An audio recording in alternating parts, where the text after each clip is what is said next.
Hello दोस्तों, आज फिर हम अपना तीसरा एपिसोड लेके आए हैं। जो मिडिवल भारत का हम डिस्कशन कर रहे थे, पाल, प्रतिहार, राष्ट्रकूट, उसमें आज के एपिसोड में हम राष्ट्रकूट एम्पायर को कवर करेंगे। नाउ एक बार जस्ट वापस जिन्होंने नहीं पाल और प्रतिहार देखा है, आपको बता देते हैं। पाल राजा 750 से 1000 में बंगाल की तरफ थे, बिहार पे राज था। आपके जो प्रतिहार थे वो Rajasthan, UP up to Banaras, Punjab, Gujarat तक थे, और राष्ट्रकूट दक्कन पे करते थे। आज की इस श्रृंखला में हम राष्ट्रकूट राजाओं को कवर करेंगे। नाउ राष्ट्रकूट राजा सदर्न इंडिया में थे, डेक्कन पे। इनकी राजधानी थी मान्यखेत, और आज के टाइम में इसको मलखेत कहते हैं, नियर शोलापुर। बेसिकली गुलबर्ग करके एक टाउन, उससे 60 किलोमीटर की दूरी पे कर्नाटका में मलखेत है जगह, वहाँ पे इनकी कैपिटल हुआ करती थी।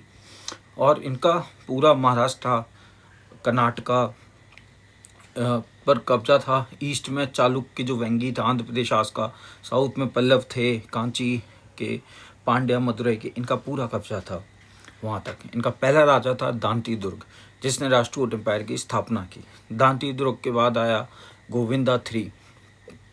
गोविंदा ने मालवा को परिहार से छीना और किंग नागभट्टा को हराया और वापस मिलाया अपने में। इसने चोल, पांड्य, लंका इससे सबको हराया, या इतना कर रखा था इसने कि इन किंगडम्स को डर लगता था। चोला को तो हरा के नॉर्दर्न किंगडम था उस पे कब्जा किया। तो गोविंदा का नाम इतना ज़्यादा था कि ये एक डर का माहौल होता था जब भी गोविंदा जाता था। तो बहुत ही पावरफुल किंग था राष्ट्रकूटों का। उस गोविंदा के बाद आया अमोघ वर्षा। अमोघ वर्षा ने सबसे लंबा राज्य किया राष्ट्रकूटों में, 64 ईयर्स। इसका ये कन्नड़ा पोइटिक्स भी करता था, ये कविताएं भी लिखता था कन्नड़ लैंग्वेज में। ये बहुत इंपॉर्टेंट आप लोगों को जानना कि राष्ट्रकूट उन्होंने कन्नड़ा लैंग्वेज को बहुत बढ़ाया है, कन्नड़ लैंग्वेज को। और जो मलखेत सिटी है उसको अमोघ वर्षा ने ही बनाया था। ये रिलीजन, लिटरेचर को प्रेफर करता था लड़ाइयों से ज़्यादा। जबकि इसका प्रीडियसर गोविंदा, आपको मैंने बताया, उसका भय होता था पूरे साउथ इंडिया में जब गोविंदा था। उसके बाद इंद्र III है, वो again one of the most powerful ruler था अपने टाइम का। फिर कृष्णा III आया, जिसने के स्ट्रगल चलते रहे परमार से मालवा में और ईस्टर्न चालुका से। इसने चोल किंग परंटका को हराया था 949 AD में, कृष्णा III ने, ये आपसे पूछा जाएगा। और रामेश्वर में उसने विक्ट्री पिलर सेट किए थे। नाउ 972 में मलखेत, जब कृष्णा III चला गया, ख़त्म हो गया, उसके बाद नहीं संभाल पाए उसके वंशज, और मलखेत को जला दिया गया, कब्जा कर लिया गया, और 972 AD में ख़त्म कर दिया गया। ये राष्ट्रकूट किंग शैविज्म का फॉलो करते थे। इन्होंने वैष्णविज्म और जैनिज्म को भी बढ़ावा दिया। इंपॉर्टेंट है, इन्होंने जैन धर्म को भी बढ़ावा दिया।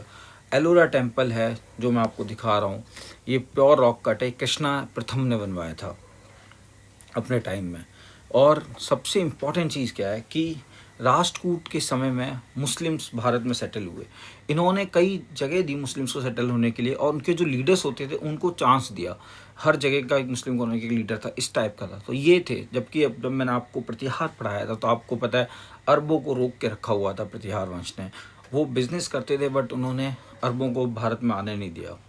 स्वयंभू वगैरह इनके टाइम में ही, राष्ट्रकूट के समय में ही आए। नीचे एक मैप है, मैं आपको दिखा रहा हूँ। इस मैप से आपको आइडिया हो जाएगा कि परिहार कहाँ थे, गुर्जर कहाँ थे, कन्नौज कहाँ है। एंड पाहलस देखो पूरब में है, परिहार आपके पश्चिम में है, राष्ट्रकूट साउथ में, मान्यखेता वहाँ पे है।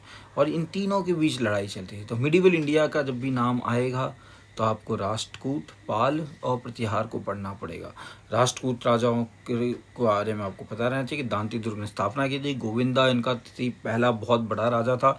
इसका इतना भय था साउथ में कि गोविंदा से लोग डरते थे और लंका तक लोग कांपते थे। अमोघ वर्षा सबसे लंबे टाइम तक रहा। फिर इंद्र तिथि आया, कृष्णा तिथि आया। अगर आपको याद हो तो मैंने आपको बताया था, इंद्र तिथि और कृष्णा तिथि के राज्य में इन्होंने प्रतिहारों को हराया। और कृष्णा तिथि ने जब हराया 963 में, तो प्रतिहार उसका ख़त्म ही हो गए। सो अंत का कारण भी राष्ट्रकूट किंग बने हैं दूसरे राज्यों के। पर जब राष्ट्रकूट पीक पे थे तो ये बहुत ही पावरफुल थे।